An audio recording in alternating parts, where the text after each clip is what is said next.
Hello, hello, my friends. AmyR here with Prairie Paper and Ink. Welcome back to my face and my card making space. 2 more cards using some layering stencils and my oldie but goodie favorite, or one of many oldie but goodie favorites, Simon Says Stamps thank you text background.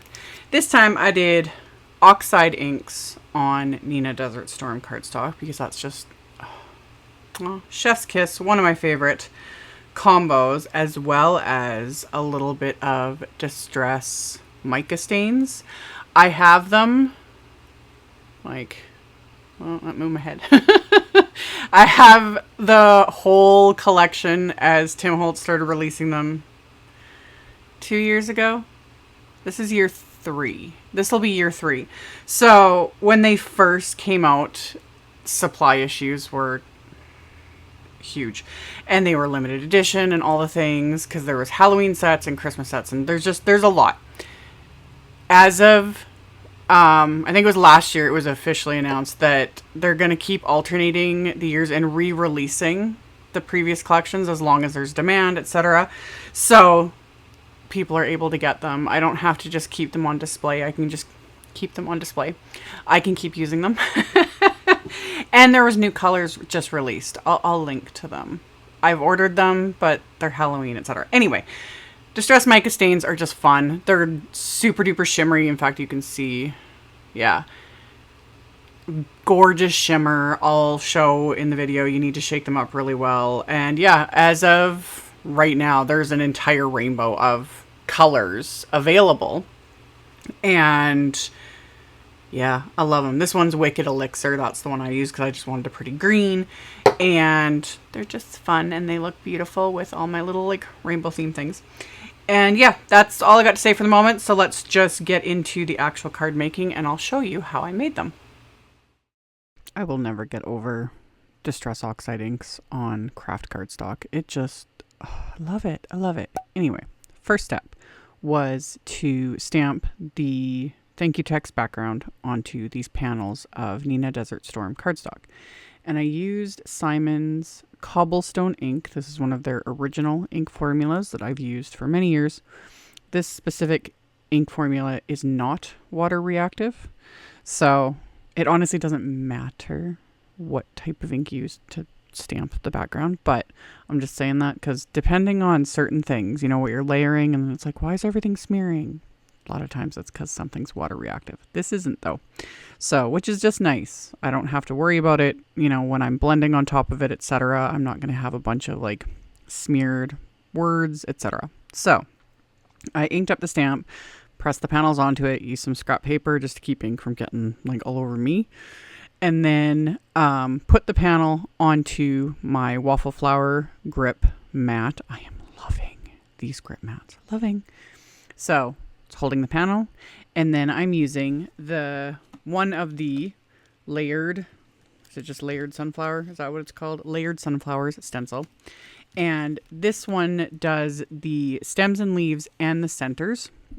So rather than even attempt to mask off the one or the other, you know, the leaves centers, or you could just blend and do them all the same color in the end, and it would still look good. But I wanted the leaves to be different from the centers. So I just used my little itty bitty detail blending brushes and ink blended with Mowed Lawn Oxide ink over the stems and leaves. And then I used another little detail blending brush and used Vintage Photo for the centers. And once I've got that all over the background, take off the stencil, repeat the process with the second panel. So, and then I forgot that I missed like one little spot because I wasn't sure yet if I was going to trim down these backgrounds or keep them full A2 sized. So, repeated the process with the second card front because, like I always say, if I've got things out more often than not, I'm just going to make more than one. You know, why not?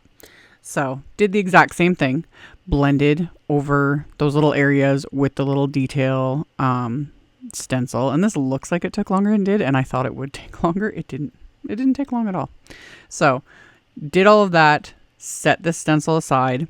There's 3 layering stencils in this set. So that one does the stems and the centers.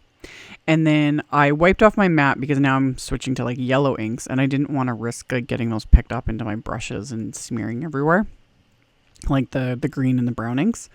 So then I stuck the next layering stencil that does some of the petals. And for this, I'm using just a larger, still a small blending brush, but a larger one. And I'm using Mustard Seed Distress Oxide ink. Same process.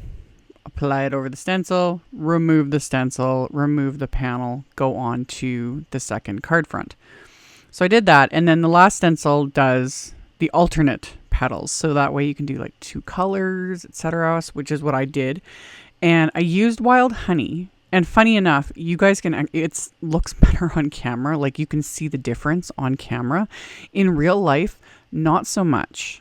They look very similar on Desert Storm. It just didn't, there wasn't enough difference for what I was going for. So I still kept going though. I was like, I'll just do the second panel, but I'll bring in a little bit of a deeper shade. So I pulled out Spice Marmalade. And I just went over it with the Spice Marmalade. Let them mix together. It's fine.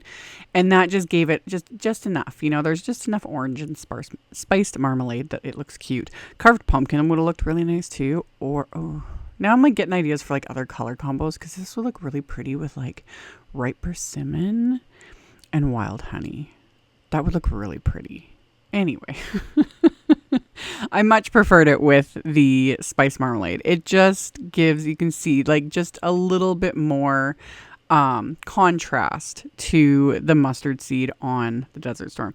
And just like I always say, when you're working on darker cardstock, whether it's like Kraft cardstock or just color cardstock, your inks, markers, whatever you're putting on there will always look different than they do on stark white cardstock, because you know, the base color is interfering with it. So it works sometimes to, you know, test things out on a scrap. So anywho, after I did that, this is where I'm bringing in the mica stain. Now, mica stains need to be shaken very, very well. I didn't have to shake this much because I shook it before I started filming.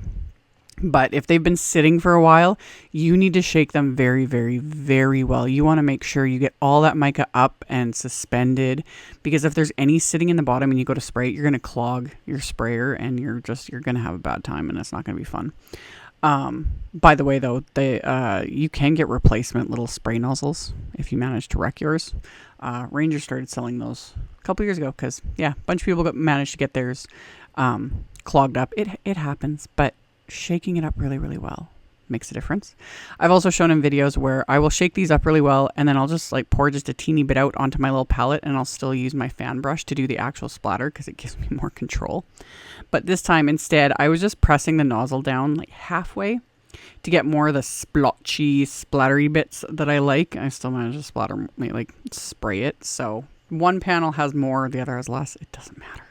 Doesn't matter. It's pretty. And I'll show with my flashlight in the end. Even then, I had a hard time getting this like filmed, like the actual sparkle of these.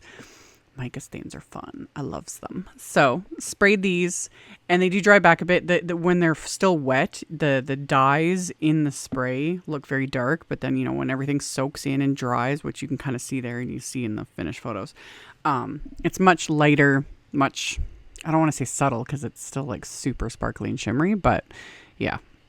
So then I just die cut white cardstock with an oldie but goodie. This is the Big Thanks wafer die. This came out several years ago and it's still one of my favorites. So I die cut it from white cardstock, and then I put the die cuts onto the grip mat, and I used one of my picket fence paper pouncers with the spiced marmalade oxide ink to apply my ink so I get a nice ombre. This is also why I love my paper pouncers. This used to take me way longer with blending brushes to get just that perfect smooth like gradient, and I just used one shade of ink to do that. Love it. So after I was done with that, I had die cut the outline for this wafer die. from dark chocolate cardstock, and then adhered the sentiment to that. I just have Kraft tacky glue there in a little Gina K precision bottle that I use for all my, what I like to call my finicky die cuts. And I adhered them together, and then I was thinking about it because I had off camera, I had die cut multiples of the thanks word, because you guys know I like to stack them all together. Dimension is life, gives them all that extra stuff. And then I didn't do that because I was like, this looks nice with the outline, but I was like, I still want the dimension. So rather than fiddle around with like little tiny foam strips behind the sentiment, I just used those die cuts I already had, or I would have die cut extras, stacked them together, and I'm going to adhere this behind, and then that'll pop it up a little bit and give this a little extra something something. This also works really nicely when your outline has been die cut from vellum. I've shown that in videos as well. And if you want to give it dimension, or just to make it easier to adhere, is to die cut the word another 1, 2, 3 times, however many times you want, and adhere it behind the vellum as well. And then that way it kind of pops it up and you can't see, you're not getting any adhesive exposed because vellum is finicky and shows all the adhesives. And I don't believe anything that says it's works with vellum, like any type of adhesive that says it's not, it won't show. All adhesive shows through vellum. Anyway, I stuck those two layers together and then stuck them to the back of this die cut. So it's subtle, but it does. It just pops it up. It gives that little extra something. So did that with both of the die cut sentiments. And then I used the coordinating stamp set, the Big Thanks Words stamp set. Again, this has been out 5 or 6 years ago, something. They're still available. I'll have links with all the supplies. And yeah, another just favorite set of mine. So I chose one of the little companion sentiments from that, and I had a little strip of some green leaf cardstock, and I just put that in my mini Misty, lined up the sentiment, and I stamped it with VersaFine Clair Pinecone ink, just a dark brown ink, and then flipped that cardstock around and managed to fit both on the one piece of cardstock. And then I die cut those with one of Simon's, the smallest of the Simon sentiment label wafer dies. And then for the insides of the cards, I decided to go with white card bases. They're going to be top folding A2 white note cards. And I decided rather than stamp any sentiments or anything that I would use the stencil set, but I wanted just a row of these little sunflowers. So I just used some Post-it tape to mask off what I didn't want.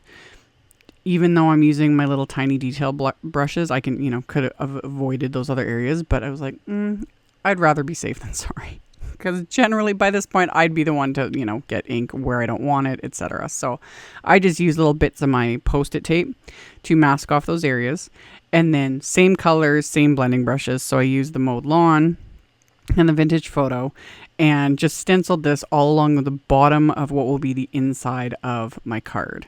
So then I can remove the stencil. The masks on the stencil are all still in place, so I just pop it onto the next inside of the card, repeat the process, add the MOWED Lawn and then the Vintage Photo ink.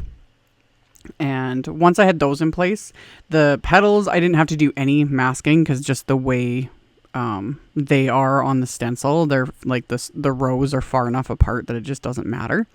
So put those into place and did the mustard seed on this stencil, the one that has the 3 petals, just like I did on the card fronts. So just went along, blended that, did that on the second card inside or card base, and then just went with the spiced marmalade for the final stencil. Skipped the wild honey altogether, although again on the white cardstock you would have seen the difference, but since I used spiced marmalade on the card fronts, I used it on the insides just cuz. So lined that final stencil up and then blended that spiced marmalade onto that, and that's going to finish off the insides of both of these cards. So off camera, I die cut the card fronts with one of my Waffle Flower A2 rectangle dies, just to die cut it to be slightly smaller, because I did decide to cut it down so that the card base will give it a nice little bit of framing. So I die cut that with a little rectangle die, and then I'm going to adhere my sentiments with the Kraft tacky glue They'll be popped up a little bit, give them a bit of dimension. So get those adhered to the card fronts, and then the little companion sentiments that I had die cut with the sentiment label wafer dies, those I'm going to pop up with just a little thin foam strip to, again, give those dimension as well. And I just use my reverse tweezers to hold the sentiment when I was adhering it, because my fingers were getting in the way, and I was like, is it, you know, equidistant between both sides of the card front? So reverse tweezers for the win, holds it in place, and then I can just easily shimmy this where I need it to be, press it down, repeat on the second card front, and then once I've got those adhered, I'm going to glue these to the card bases. Again, I just use Kraft tacky glue to glue these into place. And then of course I had bling that matched. I could have used the green pearls, which I've already put them away, shockingly, that I used on my previous video, but those would have worked perfectly too. But instead I used Studio Claudia Mango Punch pearls. They're just a pretty orange, and they go really well with the spice marmalade color. So just put a few of those onto the card fronts, and once I was happy with that, I'm going to adhere those into place as well with just little dabs of Kraft tacky glue. And once those are adhered, these cards are complete. And yeah, I turned the flashlight on my phone to try and show you guys the sparkle. It's like some days it works, other days it's just like, like you can see the shine when you tilt it in the light, but you can't see the sparkle. The sparkle. So I was trying to show you, you can kind of see it, but again, in real life, it's even prettier, like literally sparkly goodness, and yet subtle, which is my favorite. I love that when it's like, oh, like that's nice. And then you tilt it in the light and it's like, oh, yep.